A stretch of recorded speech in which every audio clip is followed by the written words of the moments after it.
The development of the plains between 1861 and 1877 saw the rise of the cattle industry, which transformed the American West and gave birth to the iconic figure of the cowboy.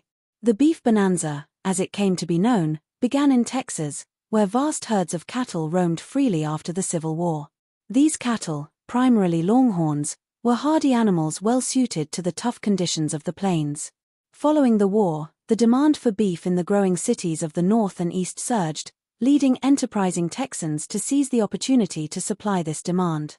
However, the challenge lay in getting the cattle from the vast ranches of Texas to the markets where they were needed. The solution to this problem was the creation of the Great Cattle Trails, which linked the supply of cattle in Texas with the demand in northern markets. Cowboys would drive herds of cattle along these trails, covering hundreds of miles through harsh and often dangerous terrain. One of the most famous of these routes was the Chisholm Trail, which ran from Texas to Kansas, where cattle could be loaded onto trains bound for the slaughterhouses and markets of Chicago and beyond.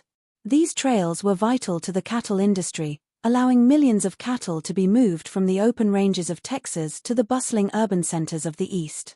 As the cattle trails became established, they led to the development of cow towns, which sprang up along the railheads where cattle drives ended. Towns like Abilene, Dodge City, and Wichita in Kansas became key hubs for the cattle trade. In these towns, cattle were bought, sold, and shipped to distant markets, making them bustling centers of commerce and often lawlessness. Cow towns were notorious for their rough-and-tumble atmosphere, attracting not only cowboys but also gamblers, outlaws, and entrepreneurs looking to profit from the booming cattle industry. The life of a cowboy, however, was far from glamorous. Their job was extremely tough and often dangerous, involving long days spent in the saddle, herding cattle across vast, open plains.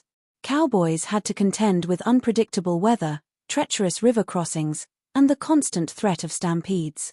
Their pay was meager, typically ranging from $25 to $40 a month, and their living conditions were basic, with most nights spent sleeping under the stars or in makeshift camps.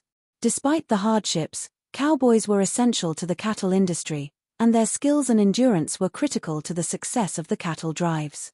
The rise of the cattle industry also led to conflicts, particularly between ranchers and homesteaders. Ranchers, who needed vast tracts of open land to graze their cattle, often found themselves at odds with homesteaders, who were moving onto the plains to farm the land under the provisions of the Homestead Act.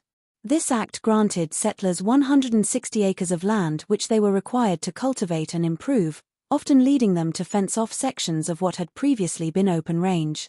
This fencing, particularly with the advent of barbed wire, which became widely available in the 1870s, threatened the traditional cattle drives and the open-range system that ranchers relied on. As a result, tensions between ranchers and homesteaders frequently flared into violence, with range wars breaking out in some areas as both groups vied for control of the land. The development of cattle ranching and the cowboy culture during this period played a significant role in shaping the American West. The beef bonanza brought wealth and growth to the region, while the cattle trails and cow towns became central to the economy of the plains.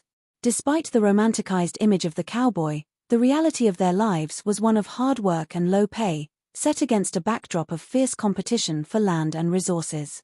This period laid the groundwork for the enduring legacy of the cowboy in American culture and the continued importance of cattle ranching in the West.